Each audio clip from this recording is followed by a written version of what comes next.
વિભાગની આગાહીના પ્રમાણે જિલ્લાના વાતાવરણમાં પલટો આવ્યો છે। હવામાન વિભાગે તારીખ 11થી 14 સુધી સિસ્ટમ સક્રિય થતાં ગુજરાતના અનેક જિલ્લાઓમાં વરસાદ પડવાની આગાહી કરી છે। ત્યારે ભર ઉનાળે ભાવનગર જિલ્લાના અનેક તાલુકામાં સ્વચ્છ દેખાતા આકાશમાં વાદળો છવાયા હતા અને સિહોર સહિતના તાલુકામાં જોરદાર પવન સાથે વરસાદ ખાબક્યો હતો। તો ગ્રામ્ય વિસ્તારોમાં વાદળા છવાતા ધૂળની ડમરીઓ ઉડી હતી, જ્યારે અમુક ગ્રામ્ય વિસ્તારોમાં કરા પડવાના સમાચાર પણ પ્રાપ્ત થયા છે। તો વધુ સમાચાર મળ્યા છે કે અમરેલી ખાતે કમોસમી વરસાદનું આગમન થયું છે। હવામાન ખાતાની આગાહી અનુસાર બપોરના 4 કલાકે જોરદાર પવન સાથે વરસાદ ખાબક્યો છે। તો ભારે અસહ્ય બફારા વચ્ચે વરસાદ પડતા શહેરમાં ઠંડક પ્રસરી છે, જ્યારે રોડ ઉપર પાણી થયા વહેતા ખેડૂતોમાં ચિંતાનું મોજું પ્રસરી ગયું છે।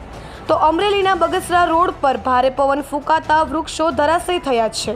અમરેલી પંથકમાં જાણે ચોમાસું ચાલુ થઈ ગયું હોય તેવા દ્રશ્યો સર્જાયા છે।